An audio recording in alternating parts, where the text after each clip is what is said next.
Welcome guys, finally आज मैं jumbo Q card लेके फिर वापस आ गया हूँ। जो नई बुक है ना, उसमें से 3 जंबो क्यू कार्ड लेके आया हूँ एक ही वीडियो में सारे। और इसमें कौन कौन से क्यू कार्ड हम कवर करने वाले हैं। डिस्क्राइब अ स्टोरी और a novel that was particularly interesting to you, और describe something that you have shared with others. एक ही स्टोरी चलेगी, आपको पता ही है jumbo king. Describe a movie you would like to watch again. 3 cue card हैं, इस बात के ऊपर आपने खुद ध्यान देना है। और संडे वाली जो क्लास है उसका लिंक जो है वो मैं डिस्क्रिप्शन में डाल रहा हूँ।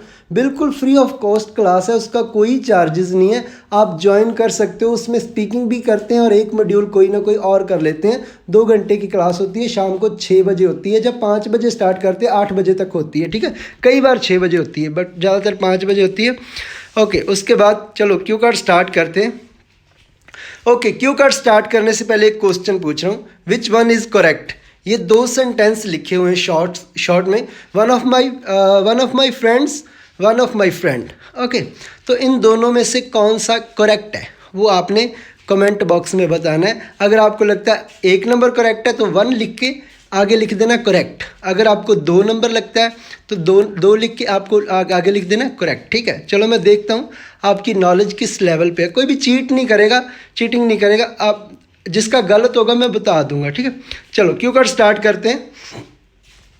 From my childhood to this present time, I have read so many stories or novels, although sometimes my experience was not up to the mark, but the majority of the time I was over the moon. तो कौन सा Q card है? Describe a story you feel particularly interesting, वो वाला, ठीक है। कि मेरे बचपन से लेके आज तक मैंने बहुत सारी स्टोरीज पढ़ी हैं, चाहे कभी कभी मेरा एक्सपीरियंस अच्छा नहीं रहा बट ज़्यादातर बार मैं बहुत खुश था। इसका मीनिंग ये है, ठीक है। However, here I would like to एक क्यू कार्ड जो है ना वो मैं कंप्लीट पढ़ने वाला हूँ। इसमें आपने क्या करना है, नई स्ट्रेटजी बताऊंगा, बस देखना। राइट मत किया करो, अपनी नोटबुक के ऊपर राइट मत किया करो, इसको सुना करो, क्योंकि जो मैं एक्सप्लेन कर रहा हूँ ना, एक्सप्लेन करने से आपको याद हो जाएगा, ठीक है। However, परंतु here I would like to narrate about a story that I feel particularly interesting and that is none other than the life story of सरदार मिल्खा सिंह। तो यहाँ पे जो मैं बात करने जा रहा हूँ वो कोई और नहीं बात कर रहा, मैं एक स्टोरी की बात कर रहा हूँ जो कि सरदार मिल्खा सिंह की लाइफ स्टोरी है। I vividly remember it was a time when I was in my 10th standard. At that time my friend gifted me the book of this person's life. तो जब मैं 10वीं क्लास में था, मुझे ये बात अच्छी तरह से याद है, जब मैं 10वीं क्लास में था मेरे फ्रेंड ने मुझे ये बुक दी। After reading its first 2 pages, इसके 2 पेज पढ़ने के बाद I could not resist my self to read it full. मैं अपने आप को रोक नहीं सका कि इसको फुल ना पढ़ूँ। If I talk shortly about this story, अगर मैं शॉर्ट में स्टोरी के बारे में बोलूँ, this story describes when and where Milkha Singh was born आएगा।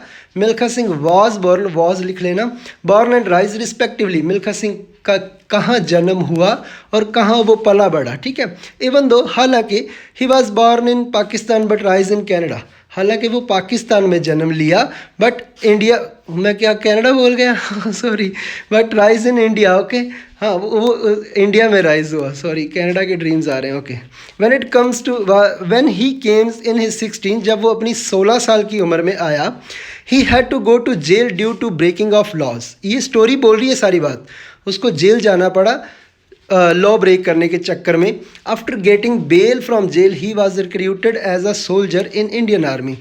तो बेल लेने के बाद, जेल से बेल मिलने के बाद वो ज्वाइन किया, उसने भर्ती हो गया as a soldier in Indian army. Indian army में वो भर्ती हुआ, ठीक है। Where he spent prolonged period of his life. Prolonged period मतलब लंबा समय उसने बिताया अपनी लाइफ का। Moreover, after that he participated in Olympics where he got first gold medal for India and he became an eminent person in this world. तो उसके बाद उसने ओलंपिक में पार्टिसिपेशन दी अपनी और इंडिया के लिए गोल्ड मेडल जीता। तो अपने वो पूरे वर्ल्ड में एक एमिनेंट होता है, फेमस पर्सन बन गया। When it comes to the question that what I felt about this, to be honest, I have nothing to speak ill about this. जब इस सवाल पे बात आती है कि मैं इसके बारे में क्या फील करता हूँ, इस स्टोरी के बारे में, मेरे पास कुछ भी बुरा नहीं है, ईमानदारी से बोलूँ तो। Even I can say this story was for me like killing two bird with one stone. ये स्टोरी तो मेरे लिए ऐसी है जैसे एक तीर के साथ दो निशाने लगाए, killing two birds with one stone. On the one hand I got some new words of English language. एक तरफ तो मैंने इंग्लिश लैंग्वेज के कुछ वर्ड सीखे, on the other hand I got motivation, मुझे मोटिवेशन भी मिला। ठीक है, all in all this was a story that I felt interesting. सारी बात कर कर आके ये वो स्टोरी है जो मुझे इंटरेस्टिंग लगती है। ठीक है, अब ये एक क्यू कार्ड आपने कर लिया, अब आपको करना क्या है, दो क्यू कार्ड बाकी के कैसे आएंगे। जस्ट मैं इसको बोल नहीं रहा, लाइक मैं इसको ट्रांसलेट नहीं करूँगा, जस्ट बोल रहा हूँ।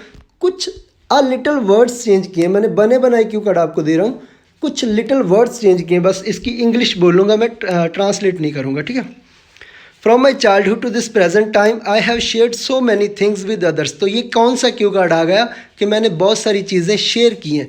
जस्ट कितना वर्ड मैंने चेंज किया, शेयर्ड वर्ड ला, जहाँ पे मैंने रेड लिखा था ना, I have read so many books, वहाँ पे मैंने जस्ट लिखा है आई हैव शेयर्ड, बाकी सब सेम है।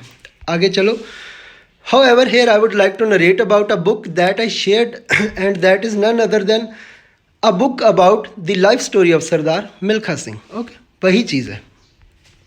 Okay, I vividly remember it was a time when I was in my 10th standard. At that time I gifted a book to my friend Vikram.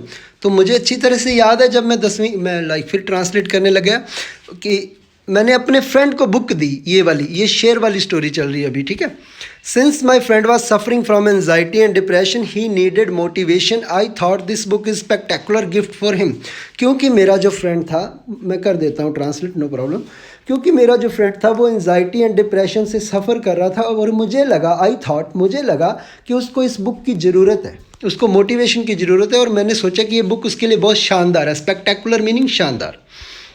ये आगे वही स्टोरी है। If I talk shortly about this content of this book, अगर मैं इस book के content के बारे में बोलूँ, जो बुक मैंने शेयर की, तो वही चीज़ है। This story describes when and where Milkha Singh was born and rise.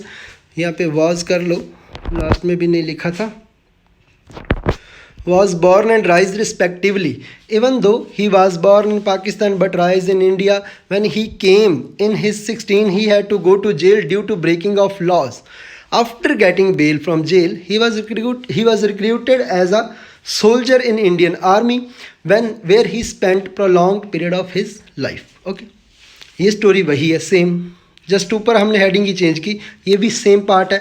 More over after that he participated in Olympics where he got first gold medal for India and he become an eminent person of in this world. ठीक है, when it comes to the question that what I felt about this, तो last वाली Q इसमें क्या है कि आपने share किया, आपको क्या महसूस हुआ।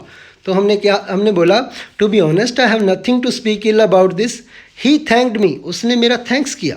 And said this story was for me like killing two bird with one stone, उसने मेरा थैंक्स किया और बोला, वो बंदा बोला कि ये स्टोरी मेरे लिए ऐसी है जिसने एक तीर से दो निशाने लगाए हैं। He not only got motivation but also learn new vocabulary, उसको खाली मोटिवेशन नहीं मिला, उसने भी न्यू वर्ड सीखे। All in all this was a story that I felt interesting. ठीक है, सेम क्यू कार्ड है, कुछ नहीं चेंज किया, जस्ट कुछ वर्ड्स चेंज किए। और मूवी वाला भी देख लो। From my childhood to this present time, I have watched so many movies, although sometimes my experience was not up to the mark, but the majority of the time I was over the moon. तो जहाँ पे book लिखा था वहाँ पे मैंने movie कर दिया। ठीक है, और कुछ भी नहीं है, या पढ़ लेना। However, मुझे थोड़ा ना ऐसे होता है कि छोटी वीडियो बनाओ तो फटाफट बोलता हूँ, फिर फंबलिंग हो जाती है, आवाज़ रुक जाती है। However, here I would like to narrate about a movie that I would like to watch again, and that is none other than Bagh Milkha Bagh. I vividly remember it was a time when I was in my 10th standard. At that time I watched this movie with my friends. मुझे अच्छी तरह से याद है, ठीक है, कि मैंने कब ये मूवी देखी। After watching the trailer of this movie I could not assist my self to watch it full. Movie का ट्रेलर देखने के बाद मैं अपने आप को रोक नहीं सका। ठीक है, if I talk shortly about this story, this movie describes when and where Milkha Singh was born, फिर यहाँ पे वाज लगाओ, born and rise respectively, even though he was born in Pakistan but rise in India. When he came in his 16, he had to go to jail due to breaking of laws. After getting bail from jail, he was recruited as a soldier in Indian Army, where he spent prolonged period of his life. More over after that, ये बात कौन बता रहा है, ये movie बता रही है. After that he participated in Olympics where he got first gold medal for India and he became an eminent person of this world. When it comes to the question that why I want to watch this movie again, अब हमको answer भी तो देना है कि मैंने ये movie क्यों दोबारा क्यों देखनी चाहता हूँ. To be honest, I have nothing to speak ill about this. Even I can say this movie is for me like killing two birds with one stone. It not only motivates me but also push me sorry, but also push me to do hard work in my life. ठीक है, sorry, part of the fun, word गलत pronounce हो गया था. ठीक है, ये मुझे मोटिवेट नहीं करती, खाली मोटिवेट ही नहीं करती बल्कि मुझे पुश भी करती है कि कुछ हार्ड वर्क कर, मुझे मोटिवेशन देती है ये movie. Like Bhaag Milkha Bhaag movie है ही ऐसी. ठीक है, तो due to this all in all, या कुछ भी बोल दो कि यही कारण है कि मैं ये मूवी फिर से अगेन देखना चाहता हूँ. ठीक है, सब्सक्राइब जरूर करना. ओके.